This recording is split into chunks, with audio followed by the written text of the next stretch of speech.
Night. Winter. Kansas. A wooden building stands dark against the frozen landscape, its windows boarded shut to keep warmth inside. This is not a home. This is a trap waiting to spring. Inside, 60 exotic creatures huddle near space heaters, their bodies never meant for Midwestern cold. The official paperwork calls this a community park for family education and recreation. The fire marshal's report, buried in archives, calls it something else entirely, a death trap. The year is 1948. America is rebuilding after war. Cities are expanding, budgets are tight, and corners are being cut everywhere you look. In Wichita, Kansas, the municipal zoo operates on faith and wishful thinking more than proper infrastructure. Nobody asks uncomfortable questions when the admission is free. Nobody checks the wiring when children leave smiling with cotton candy. But behind the painted signs and Sunday crowds, a different reality exists. A reality of deferred maintenance, ignored warnings, and bureaucratic indifference. A reality where exotic animals, purchased for spectacle, are housed in structures barely suitable for storage. Where a single woman guards an entire complex at night.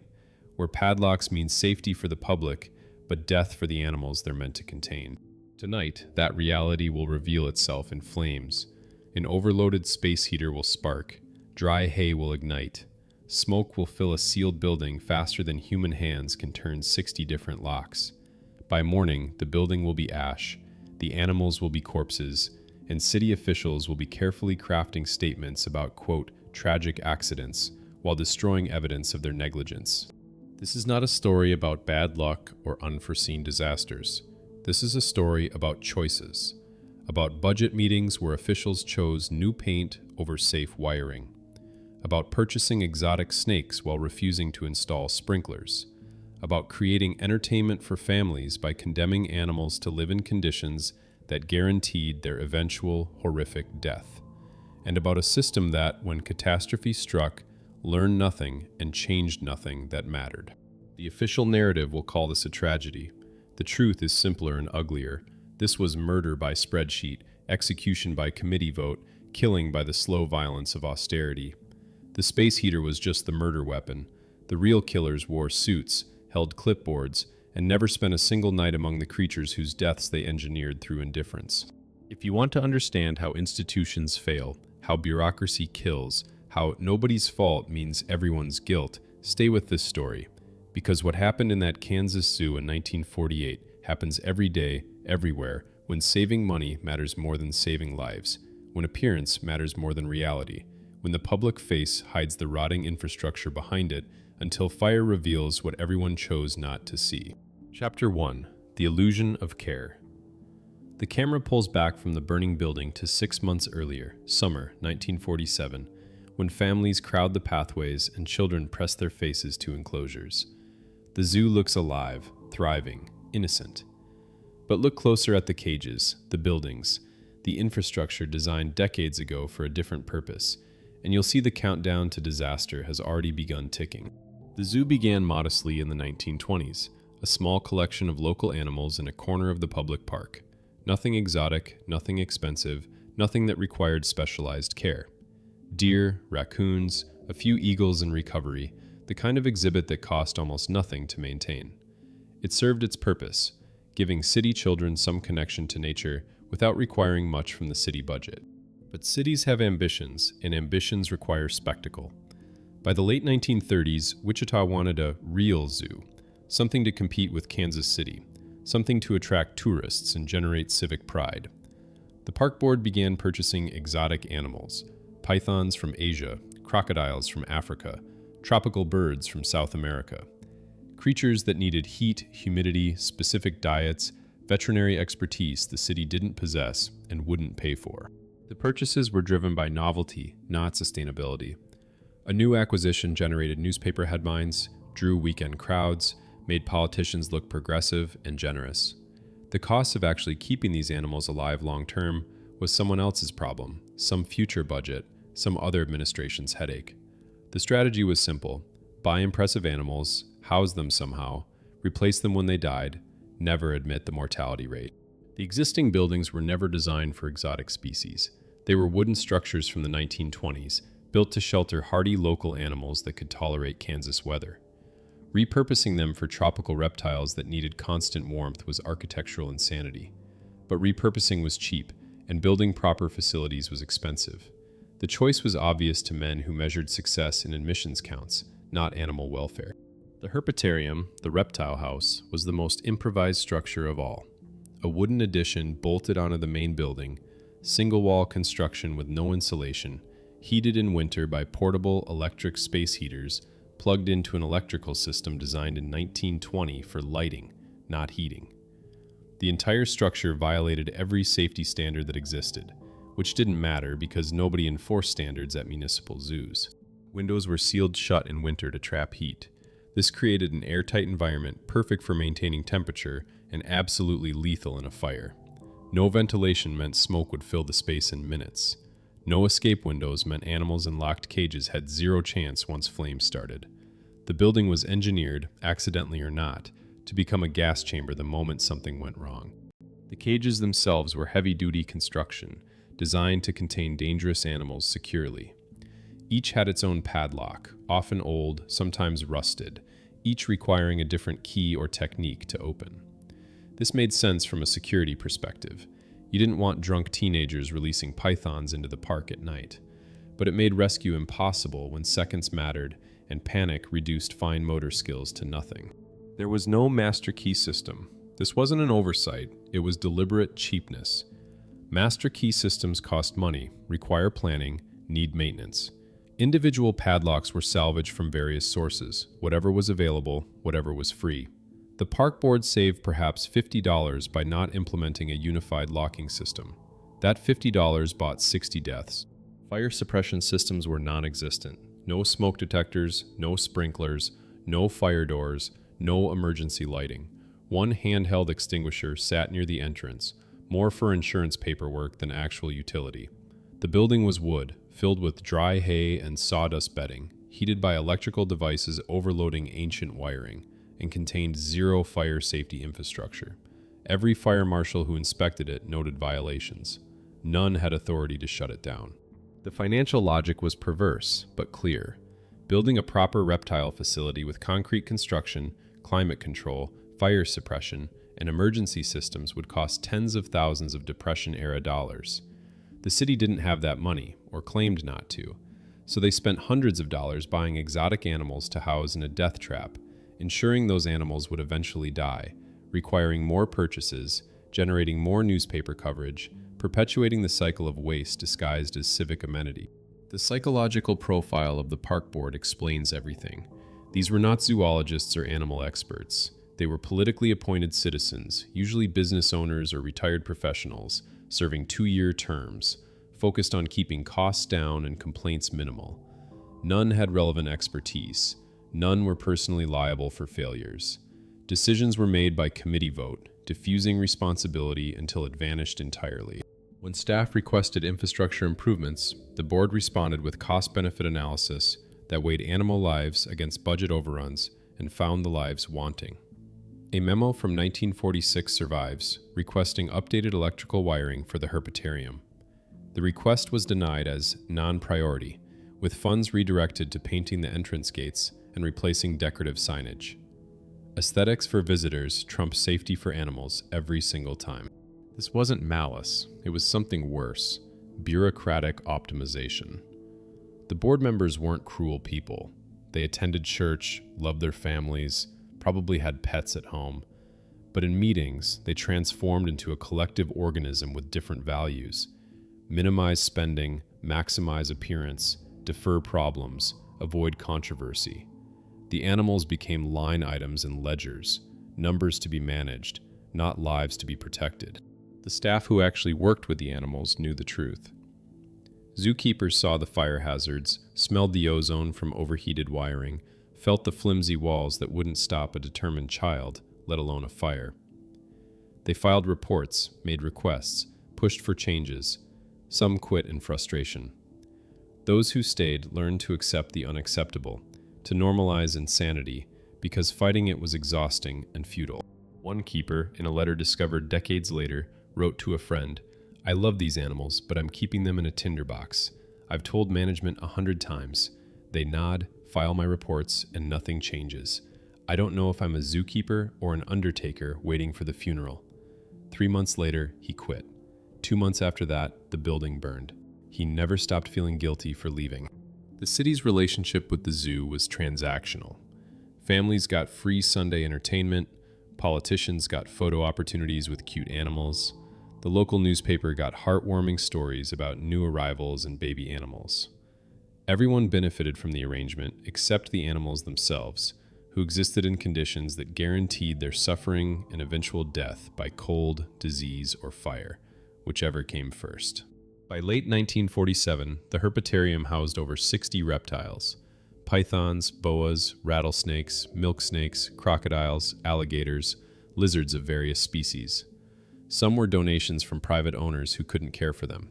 Some were purchased from dealers who operated in legal gray areas. Some were probably illegal to own under federal law, not that anyone checked. The inventory ledger was sloppy, incomplete, convenient for hiding problems. Winter approached. Kansas winters are brutal. Sub-zero temperatures, ice storms, winds that cut through walls like they're not there. The herpetarium's space heaters hummed day and night, overloading circuits, creating heat differentials that cracked old wiring insulation, baking decades-old wood into kindling. Every day the building didn't burn was a small miracle, and miracles don't last forever. Chapter 2: The Architecture of Disaster. The camera moves slowly through the herpetarium building, documenting every structural flaw, every fire hazard, every design choice that prioritized economy over safety. This is forensic architecture, reading a building as evidence of values, intentions, and eventual consequences. Every nail, every wire, every padlock tells the story of how disaster was built, board by board, decision by decision. The building's location within the zoo complex was pragmatic, not safe. It was positioned near the entrance for public access, which meant maximum foot traffic and maximum visibility. But it was also isolated from water sources, far from fire hydrants, separated from other structures by gravel paths that would slow fire trucks in winter. Convenience for visitors, nightmare for emergency response. The foundation was minimal, just wooden posts sunk into earth. No concrete, no moisture barrier, nothing to prevent wood rot or insect damage over decades. By 1948, the support posts were compromised, weakened, but nobody conducted structural surveys. The building could have collapsed in a strong windstorm. In fire conditions, it would disintegrate in minutes, and it did. The walls were single-layer wooden planks with paper backing, meant for temporary structures or storage sheds. No fire rating, no insulation, no air gap. When flames started inside, they would consume the walls instantly and spread to the roof in seconds. The entire structure was essentially a large wooden box filled with hay, sawdust, and live fuel in the form of animals desperate to escape heat and smoke. The roof was tar paper over wooden shingles, both highly flammable materials.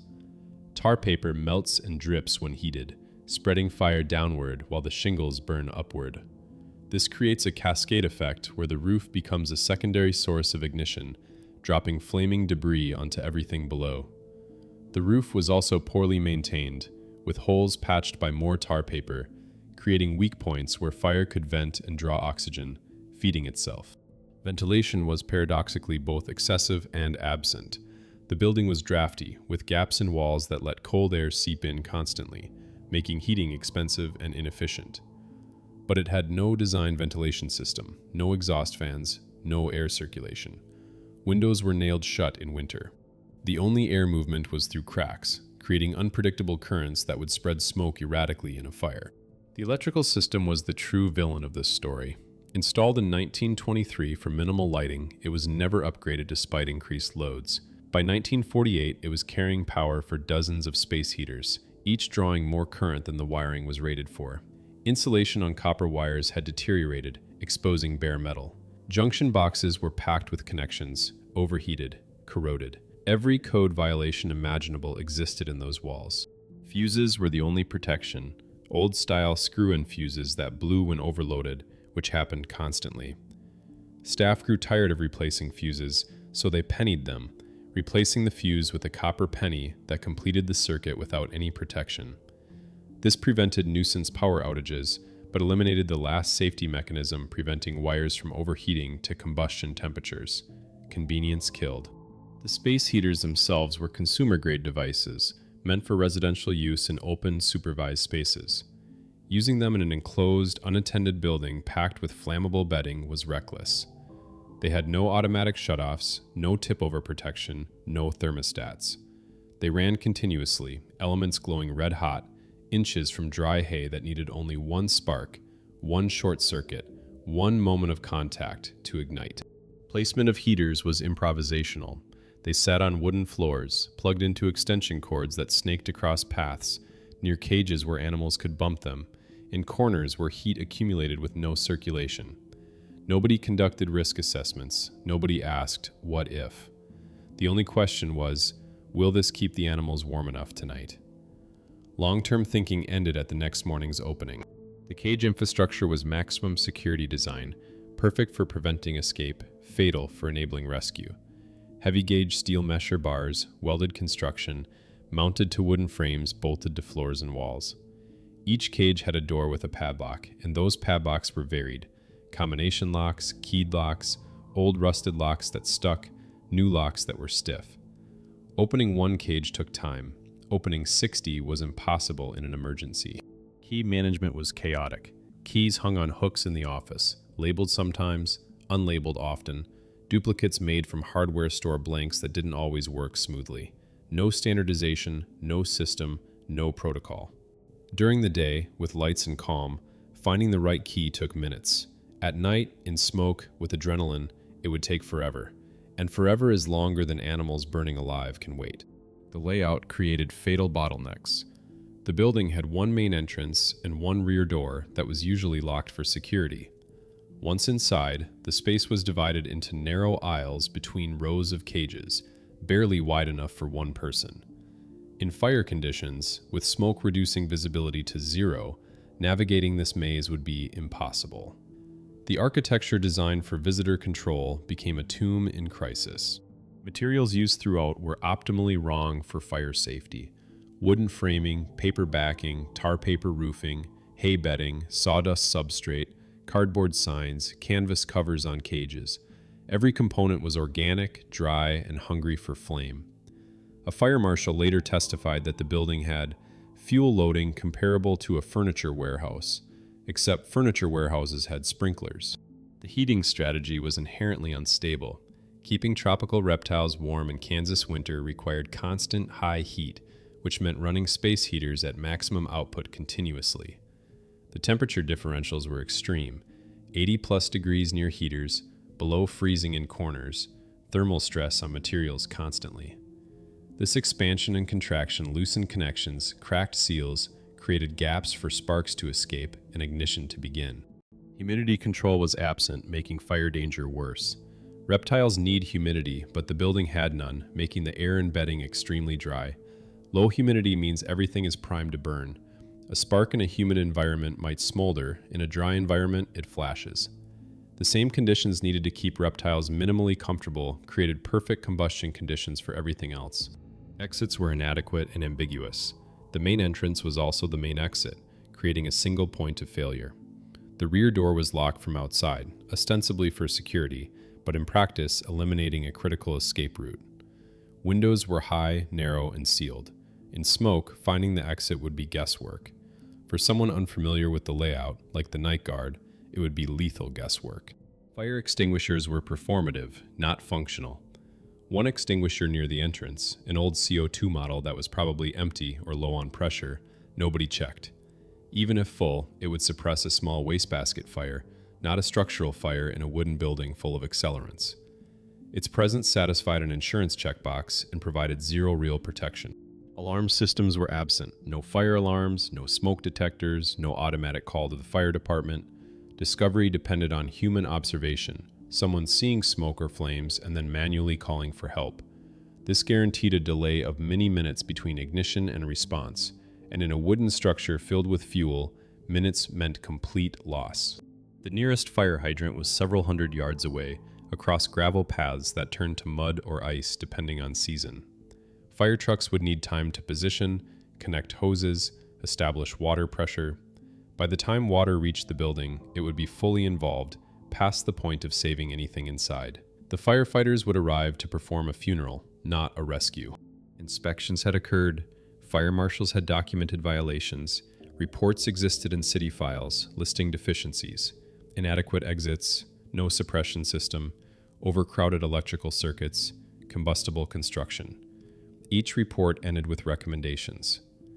The park board received these reports, discussed them in meetings, and voted to defer action pending budget availability. The budget was never available. The final grotesque irony: the building was insured. The city carried property insurance that would cover rebuilding costs if fire destroyed the structure. This created a perverse incentive. The financial consequences of fire were mitigated, but the moral consequences to living creatures were not even calculated. In the ledger of bureaucratic risk management, 60 animal lives equaled 0. By winter 1948, the herpetarium was not a question of if, but when. Every professional who saw it knew. The staff knew. The fire marshal knew. The insurance inspector probably knew. Only the park board, insulated by paperwork and committee process from direct contact with reality, seemed genuinely surprised when the inevitable occurred. Their surprise was willful blindness, institutionalized negligence, and it killed. Chapter 3: The Night the Inevitable Happened. The camera enters the night of the fire, moving slowly through darkness, showing the building from outside as the last visitors leave and gates close. Inside, animals settle into evening routines, unaware this is their last night. One woman begins her shift, responsible for an entire complex, unaware she's about to face an impossible situation designed to guarantee failure and trauma. Her name appears in police reports and newspaper articles, but deserves protection from posthumous judgment. She was not a trained zookeeper or fire safety expert. She was a night watchman, hired to prevent vandalism and call police if needed. Her job was to walk the grounds, check locks, ensure nobody broke in. Nothing in her training or job description covered mass evacuation of exotic animals from a burning building. She arrived at dusk, as she did every night. The day staff briefed her on anything unusual. Animals fed, gates locked, no problems. They left, and she was alone with 60 reptiles, various birds and small mammals in adjacent structures, and the vast darkness of the empty park. The city paid her minimal wages to sit in cold buildings and stay awake. She did this because she needed the money. The space heaters were already running when she arrived, as they ran every winter night. Their coils glowed orange in the dark, little suns in metal boxes, fighting against Kansas cold. She checked them out of routine, made sure nothing was touching them, nothing looked wrong, everything looked fine. It always looked fine until it didn't, and the transition from fine to catastrophic would take less than a minute. She settled into the small office near the entrance, a wooden shack barely warmer than outside. A thermos of coffee, a radio for company, a logbook where she recorded hourly rounds. The night was routine, cold, quiet, boring. The kind of shift where you fight sleep and wish morning would come faster. She couldn't know that in a few hours she would wish the night had lasted forever. The exact ignition moment is uncertain, reconstructed from evidence. Sometime after midnight, probably around 2 a.m., a space heater near the python cages experienced electrical failure. Possibly the wiring inside the heater deteriorated, possibly an external short in the wall outlet, possibly a power surge overloaded the element. Whatever the specific mechanism, metal inside the heater reached flashpoint temperature. The heater was positioned close to a cage, and that cage bedding was hay, extremely dry from months of artificial heat. A spark, a fragment of burning insulation, a momentary contact between the overheated element and combustible material, and ignition occurred. Flames appeared small initially, localized, seemingly containable if anyone had been watching. But nobody was watching that specific spot in the darkness. Fire in dry hay is explosive. Within seconds, flames spread through the bedding, reached wooden framing, climbed the walls. The pythons inside the cage reacted to heat and smoke with panic, pressing against bars, but escape was impossible. The padlock held. The flames consumed the cage, the snakes inside it, and moved to the next cage, the next row, spreading with terrifying speed through the perfect accelerant environment the building provided. The guard smelled smoke first, an acrid chemical smell mixing with burning wood. She stood, confused briefly, trying to identify the source. Then she saw it, orange glow visible through windows of the herpetarium, growing brighter. She grabbed the fire extinguisher and ran, adrenaline overriding training, instinct to save, overwhelming reason that told her this was already beyond saving. She burst through the door into hell. Smoke filled the building, thick, black, choking, blinding. Heat slapped her face. Flames were already ceiling high at the far end, spreading toward her position. Animals thrashed in cages, some screaming, some silent. The noise was unbearable, hissing, thumping, the roar of fire consuming wood. She pointed the extinguisher at flames and pulled the trigger. A weak spray, useless against an inferno. She dropped the extinguisher and ran to the nearest cage, trying to open the padlock. Her hands shook, eyes streaming from smoke, breathing becoming impossible. The key wouldn't turn, wrong key, or right key but lock corroded, or panic destroying her fine motor control. She tried another cage, same result. Tried another, same. She was choking, blinded, disoriented. The smoke was carbon monoxide and cyanide, lethal gases from burning plastics and wood. She made the decision that would haunt her forever. Save herself, or die trying to save animals in cages she couldn't open. She chose life, stumbling back toward the entrance, lungs burning, vision tunneling. She collapsed outside in the cold, gasping, retching, crying. Behind her, the building was fully engulfed, flames shooting through the roof, the horrible sounds of animals dying echoing into the night. She had tried. It hadn't mattered. She crawled to the office phone, dialed the fire department with shaking hands, gave the address, tried to explain, could barely speak. The dispatcher assured her trucks were coming. She hung up and sat on the frozen ground, watching the building burn, listening to it burn, smelling it burn. The guilt started immediately, even though rationally she knew there was nothing she could have done differently. The fire department arrived 12 minutes later, fast response by rural standards, but an eternity in fire time. By then, the herpetarium was skeletal, walls collapsed, roof gone, just flames rising from the foundation. Firefighters deployed hoses, poured water on the ruins, prevented spread to adjacent structures. There was nothing to save in the source building, only containment, only preventing the disaster from consuming more. The adjacent buildings held birds and small mammals. Firefighters broke windows, opened cages, released animals into the cold rather than let them burn. Some birds flew into the night and probably froze or starved. Some mammals ran into the park and possibly survived. It was triage, certain death by fire or possible death by exposure. They chose possible over certain. By dawn, the fire was out. The herpetarium was gone, reduced to a smoking foundation, twisted metal cage frames, and ash. 60-plus reptiles dead. Pythons, boas, rattlesnakes, crocodiles, lizards. Some died from burns, some from smoke inhalation, some from heat stress. All died in cages they couldn't escape, killed by locks meant to keep them safe, but which guaranteed their deaths when safety depended on freedom. The night guard was treated for smoke inhalation and released. She gave a statement to police describing what she saw, what she tried, why she couldn't save them. Nobody blamed her aloud. The blame lived in her own head, survivor's guilt mixing with reasonable self-preservation. She never returned to the zoo, quit the job, and according to some accounts, never fully recovered from that night's trauma. Investigators arrived with the sunrise. Fire marshal, police, insurance adjusters, park board members looking pale and shocked. They walked the ruins, took photographs, collected evidence. The space heater that started it was identifiable by position, a melted hunk of metal surrounded by burn patterns showing radial spread. The cause was obvious. The responsibility was about to become contentious. Chapter 4: The Autopsy of Accountability.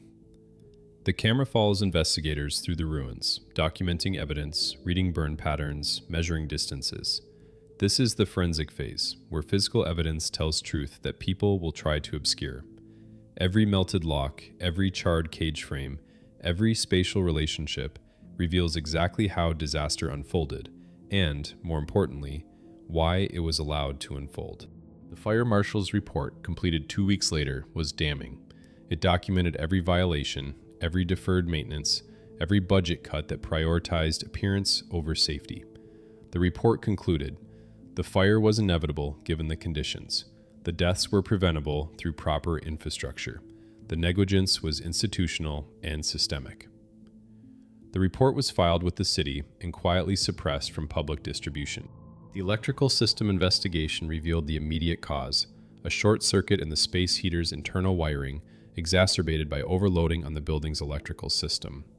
But the deeper cause was the decision to use consumer heaters on commercial scale, to overload circuits repeatedly, to penny fuses eliminating protection, to defer all maintenance indefinitely. Every link in the chain involved a human decision to prioritize economy over safety.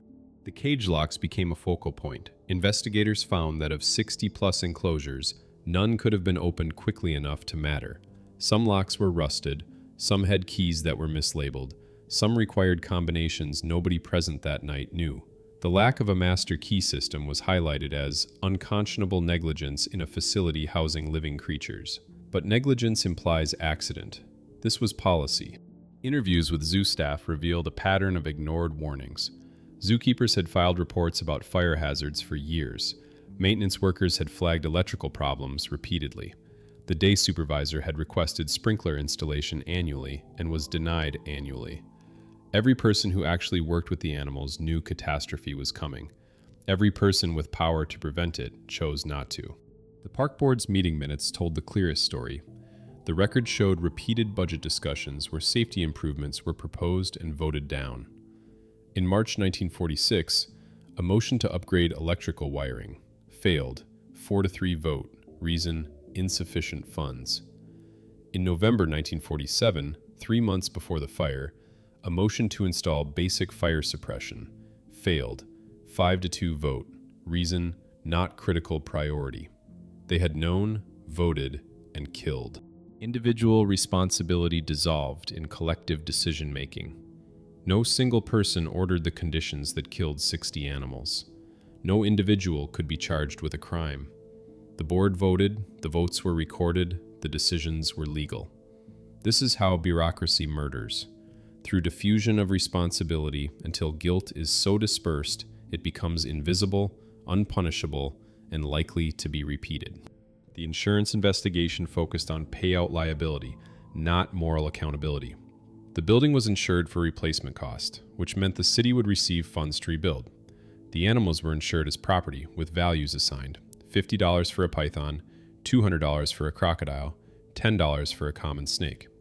The payout would total thousands, enough to restock with new animals for the next cycle of negligent husbandry. Media coverage was carefully managed. The Wichita Eagle ran sympathetic stories emphasizing the tragedy, the loss of beloved zoo residents, the heroism of firefighters and the night guard. What was absent? Investigation into why the building had no safety systems, why warnings were ignored, why no official would face consequences. The newspaper served power, not truth, softening disaster into acceptable narrative. The public response was revealing. Some people expressed outrage, but most directed it at abstractions, the tragedy, the accident, fate.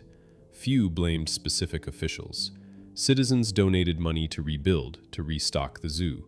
The dominant emotion was not anger at systemic failure, but sadness for lost animals, and eagerness to return to the status quo of affordable entertainment, regardless of the cost to creatures providing it. Animal welfare organizations in 1948 were weak, underfunded, and largely ignored. A few advocates wrote letters to newspapers questioning whether the zoo should reopen, whether keeping exotic animals in inadequate conditions was ethical, whether the fire proved the entire enterprise was flawed. These voices were dismissed as sentimental, impractical, anti-progress. The consensus was rebuild, continue, business as usual with minor improvements. The improvements were cosmetic. The new herpetarium would be concrete, fireproof, but it would still be undersized for the animals, still inadequately funded for proper care, still operated by a park board with no expertise and the same prioritization of budgets over welfare. The material changed from wood to concrete, but the institutional values remained identical. Animals would suffer in fireproof buildings instead of flammable ones, a marginal improvement. No criminal charges were filed, no civil lawsuits succeeded, no park board members resigned or were removed. The city attorney issued an opinion that the board had acted within its legal authority, that budget limitations were a reasonable defense against negligence claims, that the quote-unquote accident was not foreseeable despite documentary evidence of warnings. The law protected the system, and the system protected its operators. The night guard received no compensation for trauma, no counseling, no acknowledgement beyond the initial police report. She was interviewed once by a reporter, gave a brief statement about trying to save the animals, and then disappeared from the record. Whether she successfully rebuilt her life or carried that night's horror until death is unknown. Her story considered unimportant compared to the zoo's institutional narrative. The investigation into illegal animals was quietly dropped. Some of the reptiles in the collection were likely prohibited under federal or state law, acquired through black market dealers, kept off the books, or mislabeled in inventory. The fire conveniently destroyed evidence. The surviving inventory ledgers showed discrepancies, but investigators declined to pursue them. Dead animals tell no tales, and burned paperwork hides crimes. The final report's recommendations were thorough. Install fire suppression systems, upgrade electrical infrastructure, implement master key protocols, hire trained staff, conduct regular safety audits, establish emergency evacuation procedures. The park board received the report, thanked the investigators, and implemented perhaps 20% of the recommendations, the cheapest and most visible ones, ignoring anything requiring substantial investment or systematic change. A memorial was discussed, something to honor the lost animals, but never materialized. The ruins were cleared, the foundation filled, new construction began within months. Speed was important. The longer the zoo remained closed, the longer the newspaper coverage continued, the longer uncomfortable questions lingered. Rebuilding rapidly allowed the story to shift from "why did this happen?" to "look at the beautiful new facilities." The fundamental lesson went unlearned. The fire demonstrated that prioritizing cost over welfare, deferring maintenance indefinitely, ignoring expert warnings, and dispersing responsibility through committee decision-making creates conditions for catastrophic failure. But learning that lesson would require admitting guilt, accepting accountability, and restructuring systems of power. Far easier to rebuild and pretend the fire was just bad luck. Chapter 5: The Aftermath Economy. The camera pans across the construction site where the new herpetarium rises. Concrete and steel this time, modern and supposedly safe. But the same board oversees it, the same budget constraints apply, and the same institutional values shape every decision. The animals have changed from flammable to fireproof enclosures, but whether their lives improved in ways that matter is a different question entirely. The insurance payout arrived 6 weeks after the fire, $8,000 for the building, $3,500 for the animals. In 1948 dollars, enough to rebuild substantially, but not enough to build correctly. The park board faced a choice: construct a modest but fully equipped facility, or construct an impressive but under-equipped facility. They chose impressiveness, as institutions always do when appearance matters more than function. The new building opened 8 months later, in time for summer 1949. Concrete construction, metal cages, electric heating integrated into the structure rather than portable heaters. Progress, undeniably. But the cages were smaller than recommended by emerging zoological standards. Ventilation was minimal. Lighting was inadequate. The budget had prioritized construction over equipment, structure over systems, again. Restocking the collection began immediately.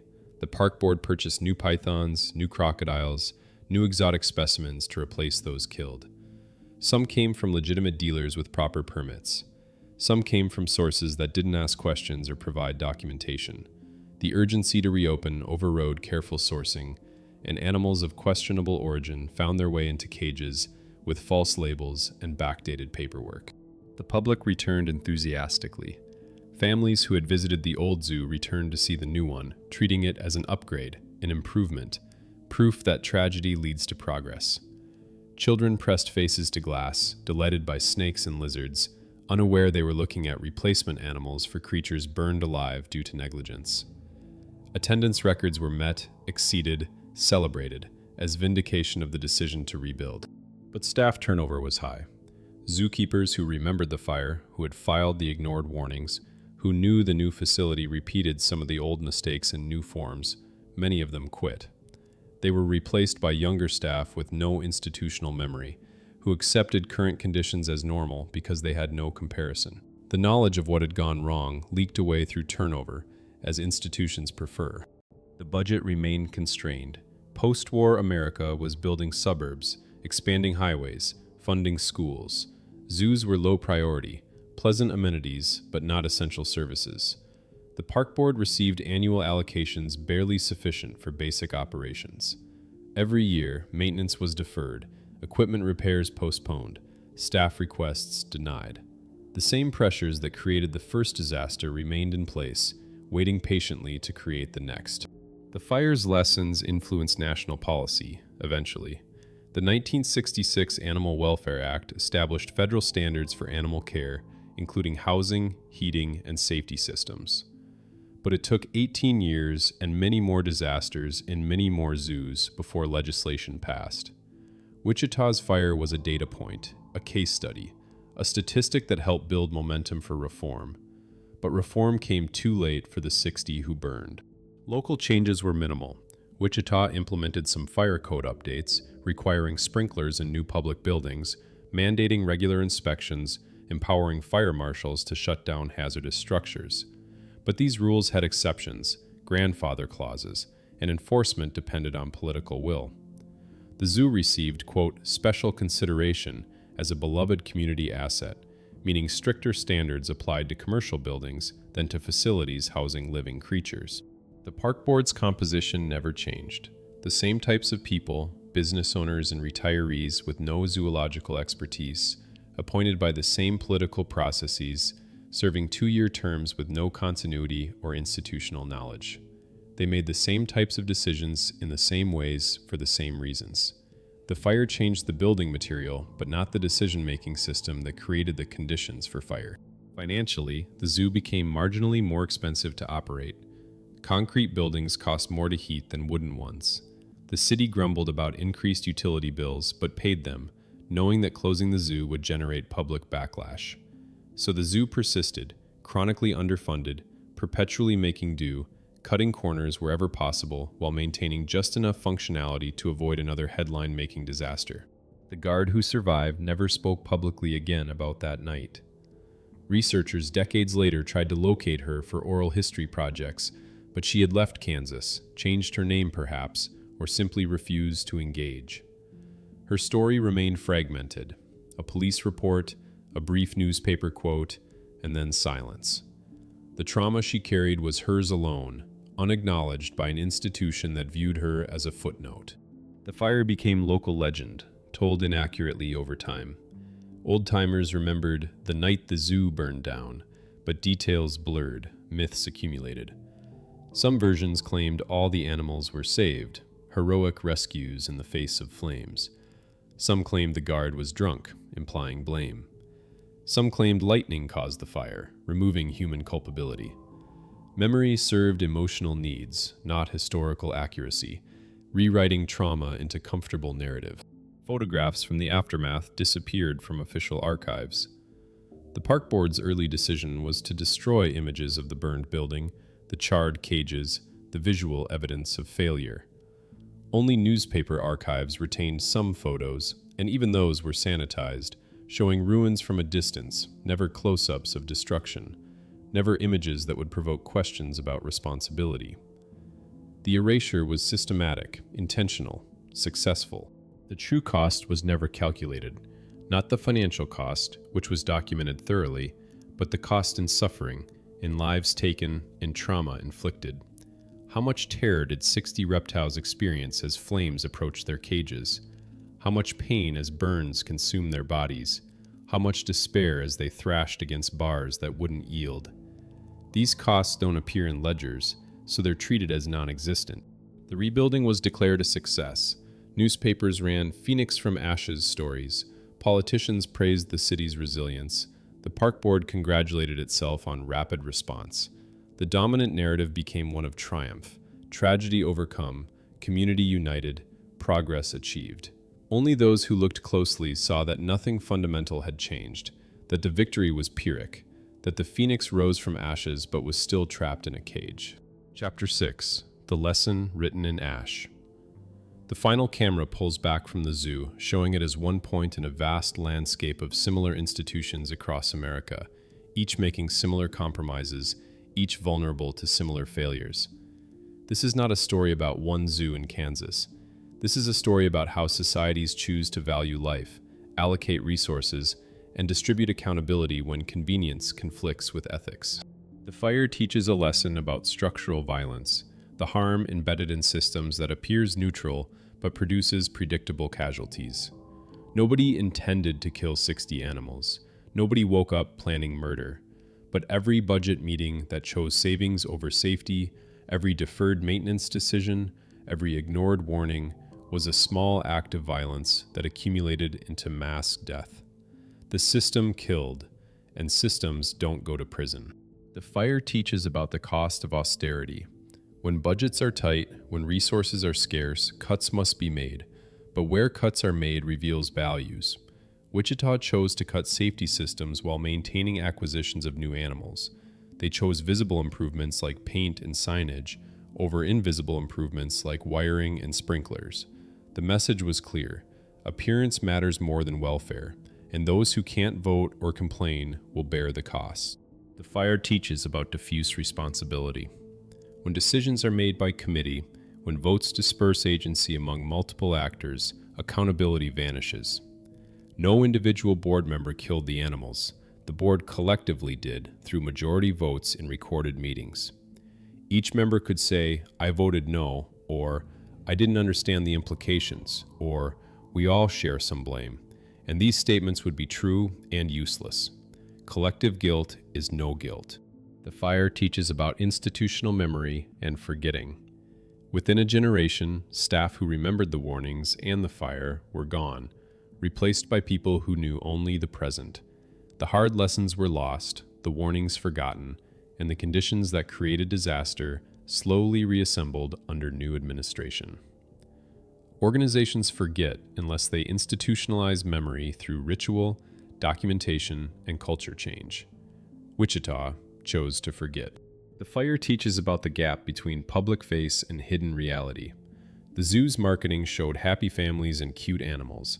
Behind the scenes was deferred maintenance, stressed animals, inadequate staffing, and ticking time bombs like overloaded electrical systems. Public institutions survive by managing perception, showing only what generates support while hiding what would generate criticism. The fire temporarily revealed the gap before it closed again.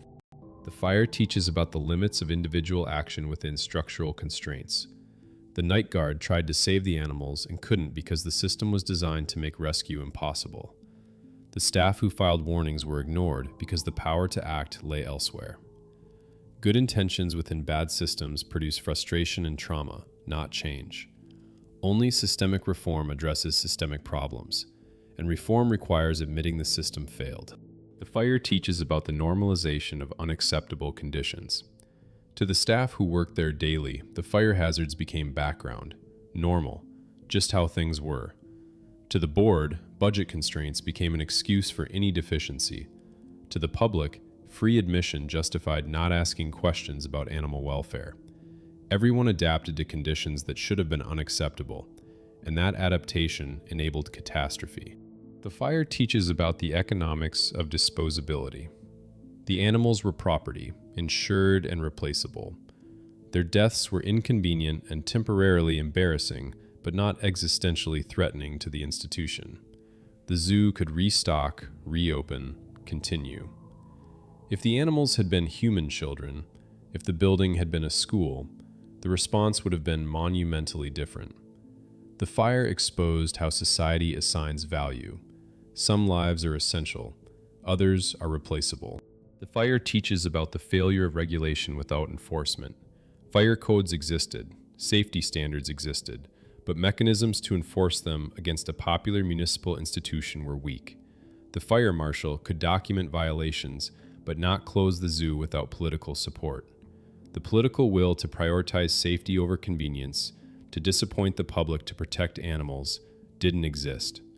Rules without enforcement are suggestions, and suggestions don't prevent fires. The fire teaches about trauma and its distribution. The night guard carried psychological scars forever. The staff who filed ignored warnings, carried guilt and vindication. The animals carried nothing because they were dead. The park board members probably slept fine, protected by the belief they had done their best within constraints. Trauma from systemic failure falls on those with the least power to prevent it. The fire teaches about media complicity. The newspaper could have investigated why warnings were ignored, could have demanded accountability, could have questioned whether reopening was ethical. Instead, they printed feel-good stories about rebuilding and resilience. Media that depends on access to power rarely challenges that power effectively. Journalism became public relations, and the public remained uninformed. The fire teaches about the permanence of architectural decisions. Once built cheaply, once corners are cut, the structure locks in vulnerabilities that persist until catastrophic failure or expensive renovation.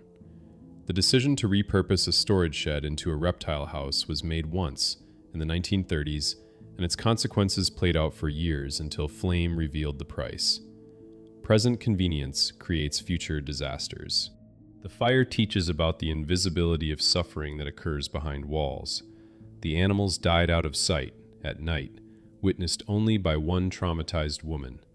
Their suffering was not broadcast, not photographed, not made visceral to the public. This invisibility allowed the institution to control the narrative, to minimize the horror, to move on quickly. Suffering that is not witnessed is easily forgotten. The fire teaches that preventing disaster is expensive and invisible, while responding to disaster is expensive and visible. Installing sprinklers, upgrading wiring, implementing safety systems costs money and produces no obvious benefit because disasters prevented don't happen. But after a fire, rebuilding is justified because the disaster is real and demands response. This incentive structure favors reaction over prevention, making disasters inevitable. The fire teaches that animals in captivity are hostages to human competence and compassion. They cannot leave inadequate conditions, cannot file lawsuits, cannot vote out negligent administrators. They depend entirely on the humans who claim authority over them to act with integrity. When those humans fail, through incompetence or indifference or budget constraints, the animals pay with their lives. Captivity creates absolute responsibility, rarely matched by absolute accountability. The fire teaches that zoos exist at the intersection of education, entertainment, and exploitation. The stated purpose is conservation and public education. The practical purpose is often providing cheap entertainment while cutting costs to the minimum. When these purposes conflict, when welfare costs more than the public will pay, animals suffer. The fire asked whether Wichita's zoo was worth 60 lives, and the city answered yes by rebuilding. The fire teaches that societies remember what serves them and forget what challenges them. Wichita remembers its zoo as a beloved institution with a tragic fire in its past, now overcome. It does not remember the specific decisions, the specific votes, the specific warnings that created the conditions for mass death. The comfortable narrative of resilience overwrites the uncomfortable truth of negligence, and history becomes myth. The fire teaches that lessons learned is often aspirational, not actual. Reports document what went wrong and recommend changes, but implementation is optional, depends on funding, and competes with other priorities. Most lessons are acknowledged, not learned, filed away until the next disaster when they're dusted off and the cycle repeats. True learning requires change, and change requires resources and will that often don't materialize. The ultimate lesson is the simplest. When institutions prioritize cost over care, when appearance matters more than reality, when responsibility is diffused among committees, when warnings are ignored, when those without voice are the first to suffer, disaster is not a possibility but an inevitability. The only variables are timing and triggering event. The Kansas Zoo fire was not an anomaly. It was a case study in how systems fail, and it will happen again, somewhere, unless the values that created it change. The building burned one February night in 1948. The ashes were cleared by March. The new building opened by summer. the system continued. And the 60 who burned in their cages, who died because they were caged by people who valued their existence but not their lives, became a footnote, a statistic, a tragic story told less accurately with each passing year until it was almost forgotten. Almost, but not quite. Because the ash remains, even when it's paved over. The lesson remains, even when it's ignored. And somewhere, another building, with another set of compromises, waits for its inevitable moment of catastrophe, unless we finally choose to learn what the fire tried to teach us 75 years ago.